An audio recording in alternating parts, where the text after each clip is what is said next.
So I'm here outside Broadfield Stadium as Brighton take on Aston Villa in their first WSL encounter of the 25-26 season. Brighton have made a few changes from last season where they finished a record 5th spot with a high points tally, and Aston Villa finished just behind them, so we're expecting a tight affair.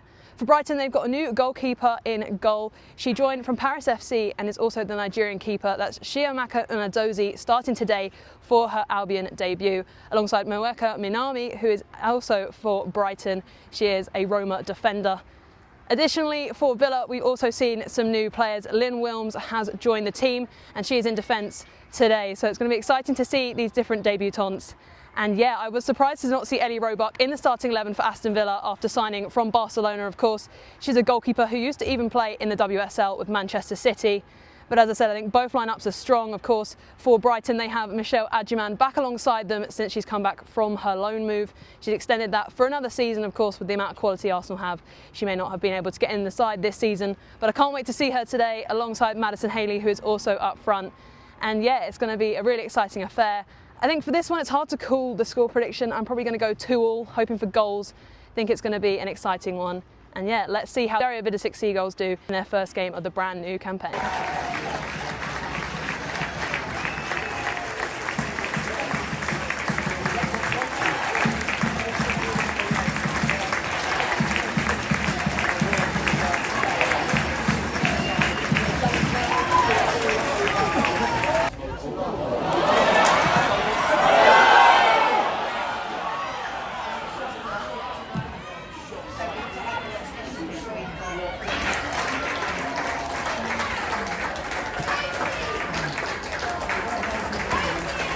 Always seen last season you advance quite a lot up and try and find those high positions, and you even found yourself in the box quite a few times. Is that something Dario sort of gives you the freedom to do, because it seemed you really made an impact in that first half? Yeah, obviously just the way we play, I quite like going forward, and I've had the permission to do so yeah, I quite like finding myself in them spots, and hopefully can keep doing that throughout the season and be a bit more effective as well. And the final one from me, it's obviously unfortunate that it was a goalless draw, and I feel like in that second half you really pushed on, and it was just, quite close, but yet so far. So I guess what could you think of the overall performance, and maybe what was that missing factor, I guess? Yeah, I think overall there was loads of positives to take from the game. We are a bit frustrated with obviously not getting the 3 points. Obviously they had a few close calls as well. But it's just finding that cutting edge now. We're creating the chances, but we now need to finish them. So that's something we'll obviously look forward to trying to change up when we go forward. And with regard to Michelle, it seemed like in the first half especially, she dropped quite deep at times to try and contribute to the play. Is that something that you kind of asked her to do, or would you prefer maybe for her to be closer to that box sort of for those opportunities? Because she did obviously get into those opportunities and created 2 in the second half, which were arguably some of your closest chances, but she also tended to drop deep. I just wanted to ask you about that.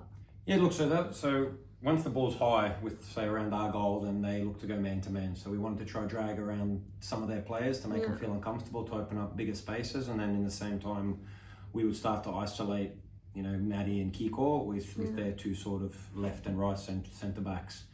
If they weren't followed, then we'd have a free player in the midfield. And, it's something a little bit new. Mish has joined us a little bit later as well. So something that we're working on, something that we're progressing with. And I thought when Bex came in, she was really good at that. So then we switched Niche over a little bit to the right to try and get that matchup that we were sort of looking at and liking. But we've had a couple that probably haven't played 90 for quite a while as well. So Nisha's last one was back in probably last game of the season, and for England she was sort of playing minutes off the bench. So even throughout the pre-season we were unable to get those 90s into us. So it's been for a couple, but really pleased to see everyone get through the game. I think first and foremost everyone's okay, as far as I'm aware of, which is hopefully will still be the same news once they go in. But I think again, a lot to be positive about. Young team as well. We lost quite a bit of experience, and I thought we played like more of an experienced team in that second half.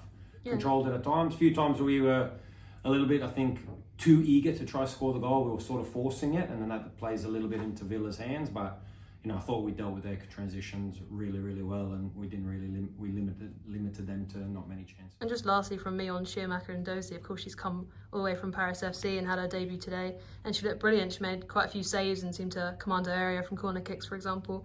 How pleased were you with her performance and what she can continue to give you now as potentially Brighton's number 1? Yeah, look, really, really pleased, and she's another one that joined us a little bit later because of the AFCON. So she's come in. We gave her a little bit of a break after the tournament, making it all the way to the final. She's been, very, very good. She's learning a lot, so she still needs to learn how, different things in the build, different triggers depending on the opponent, how we like to build up. But in terms of today, I think everything that she had to do, she done it really, really well. Wasn't really called up into any massive saves. So it's again credit to the players in front. And but every time she was there, she gave us good control with her feet. So that gave us a calmness. And so again, I think really, really positive performance from her as well, and something to build on from here. So here at Broadfield Stadium, it's ended a disappointing 0-0 draw. No goals in this one between the Seagulls and the Villains, despite multiple changes being made in that second half by both managers, especially from the Villa manager, with Ellie Roebuck even coming on in goal for Sabrina D'Angelo, marking her return to WSL action since joining from Barcelona. Of course, the keeper was previously at Manchester City. But the key story in this one is Michelle Adjuman did come close. She had a shot which hit the post and also one which was narrowly blocked by Anna Patton. So vital from the defender there to keep Brighton at bay. And Dario Vidošić was pleased with the performance and just said they needed that final finishing product. But they did manage to contain Aston Villa, especially in that second half. As I said, Brighton more so on the front foot, with Villa not really managing to get in behind with their pacey forwards in Rachel Daly and of course Kirsty Hansen, who forced Shiamaka Anadozie, who's the goalkeeper for Brighton now, on her debut into multiple saves. She was really impressive. I also asked Dario about her and Rachel McLauchlan, the right back, so you can go see those videos, which will also be part of this vlog. But yeah, Rachel McLauchlan had a few chances as well in that first half for Brighton. Fran Kirby probably had the most promising one, which rolled across goal rather than nestling into the bottom right.